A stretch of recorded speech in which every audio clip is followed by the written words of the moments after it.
Hello guys, स्वागत है आपका हमारे यूट्यूब चैनल पर। जैसा कि हमने पिछले चैप्टर में पढ़ा था कि स्थिति पढ़ी थी और स्वर पढ़े थे। आज हम देखेंगे कि किस तरीके से हम शब्दों को उनकी स्थिति के अनुसार बनाते हैं ताकि हमें उसमें स्वर व मात्रा लगाने की उसमें कोई भी ज़रूरत नहीं पड़ेगी। तो आइए हम स्टार्ट करते हैं अपना नया चैप्टर। किस तरीके से हम शब्दों को बनाएंगे ताकि हम बिना स्वर या मात्रा का प्रयोग किए बिना उनको आसानी से पढ़ सकें। स्टार्ट करते हैं। तो फर्स्ट वर्ड हम प्रथम स्थिति से बनाएंगे। जैसा हमने आपको बताया था कि 3 स्थिति होती हैं, प्रथम, द्वितीय और तृतीय। तो हम तीनों स्थिति के एक एक शब्द बना के देखते हैं जिससे आपको पढ़ने में समझ आएगा कि किस तरीके से हम बिना मात्राओं का प्रयोग किए शब्दों को पढ़ सकते हैं। जैसे सबसे पहला वर्ड हम लिखते हैं वंदना। वंदना। अब प्रत्येक व्यंजन जो कि जैसे अपन ने पूरा ये शब्द बनाया हुआ है वंदना, तो वंदना में इसकी जो स्थिति होगी वो स्थिति प्रथम जो व्यंजन है ना उससे ही डिसाइड होगी। अर्थात जो पहला वर्ड है, जैसे वा लिखा है, वा में यदि कोई ये मात्रा होती, जैसे आ की मात्रा भी लगाई हुई होती है अपन ने, तो उसकी बनाने की स्थिति चेंज हो जाती है। अब हम पहले वंदना को बना के देखते हैं, इसके बाद हम दूसरा वर्ड बताएंगे कि किस तरीके से प्रत्येक व्यंजन की मात्रा के अनुसार स्थिति चेंज होती है। वंदना को हम बनाते हैं, ये लाइन पर ही बनेंगे, और लाइन खींची हुई है वंदना। ये हमारा वंदना लिख चुका है, ठीक है। अब हम देखेंगे कि यदि अब वाह में यहाँ तो कोई मात्रा नहीं लगी थी इसलिए हमने उसको बनाने में कोई परेशानी नहीं हुई है। अब हम देखते हैं सेकेंड वर्ड, जिसे लिखा हमने वामन।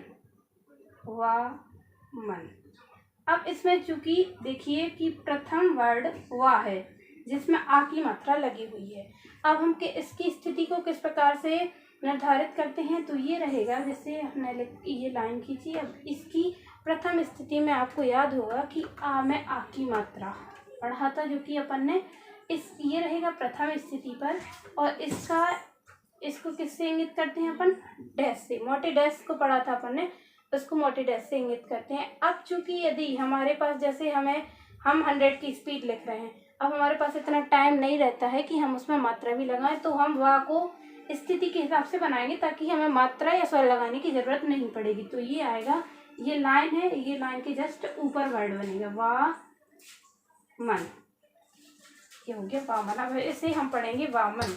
अब हो गया ये दो प्रकार से हो गया। अब देखते हैं हम तृतीय स्थिति में। तृतीय स्थिति में व्यंजन इस प्रकार से आएगा, विनती। विनती लिखा जैसे, तो ये लाइन है, लाइन में इसको काटते हुए ये तृतीय स्थिति होती है और ये आ जाएगा विनती। इस तरीके से तृतीय स्थिति बन जाएगी।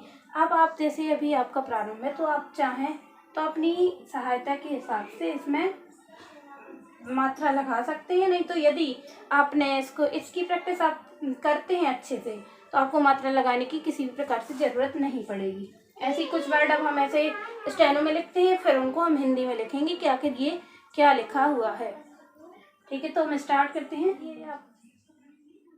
ये आपको यहाँ तक समझ में आ गया होगा कि जो भी, और एक बात बिल्कुल याद रखिए कि जो भी फर्स्ट वर्ड होगा उसी के अनुसार संपूर्ण व्यंजन की स्थिति डिफाइन होगी। अब आप ये सोचेंगे कि ऐसा तो नहीं है कि ता में बड़ी की मात्रा लगी तो हमने इसको लाइन से काटा कि तृतीय स्थिति में बनाया, तो इसको हमने वा में जो छोटी वाली मात्रा लगी हुई है, छोटी वी की, तो उसी के हिसाब से हमने व्यंजन को काटा हुआ है। ऐसे ही सेम इसमें है कि हमने वा में आ की मात्रा लगी थी तो उसी के हिसाब से व्यंजन को इसके लाइन के ऊपर बनाया है। अब हम जैसे लिखते हैं, हमने लिखा, नीचे न जाओ।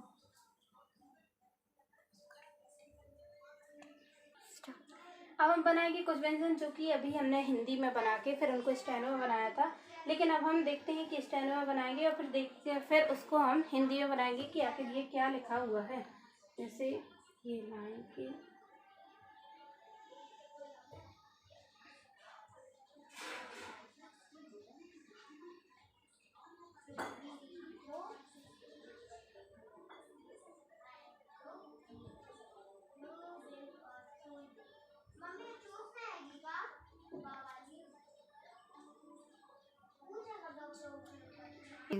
देखते हैं कि ये क्या लिखे हुए हैं वर्ड, ठीक है। तीनों वर्णों को हम देखते हैं। तो ये बना हुआ है का और माँ।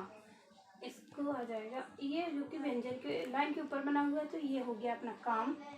ये लिखा हुआ है रौनक, और ये लिखा हुआ है रुचि। ठीक है, तो उम्मीद करते हैं कि आपको समझ में आया होगा कि किस तरीके से हम कौन सी मात्रा में लाइन के ऊपर आएगा, किस मात्रा में लाइन पर स्थिति आएगी और किस में लाइन काट के आएगी। क्योंकि यहाँ पे पिछली बार हमने छोटी ई की मात्रा देखी थी, अब इस बार ये देख सकते हैं आप कि बड़ों की मात्रा लगी हुई है, तो दोनों में स्थिति एक समान रहेगी, अर्थात प्रति स्थिति रहेगी, बस मोटे बिंदु और मोटे डैश का अंतर होगा। तो नेक्स्ट क्लास हमारी रहेगी जो कि होगी साब्रत। तो कल हम पढ़ेंगे अपनी नेक्स्ट क्लास, तब तक आप इसका रिवीजन कीजिए और चैनल को सब्सक्राइब कीजिए। Thank you.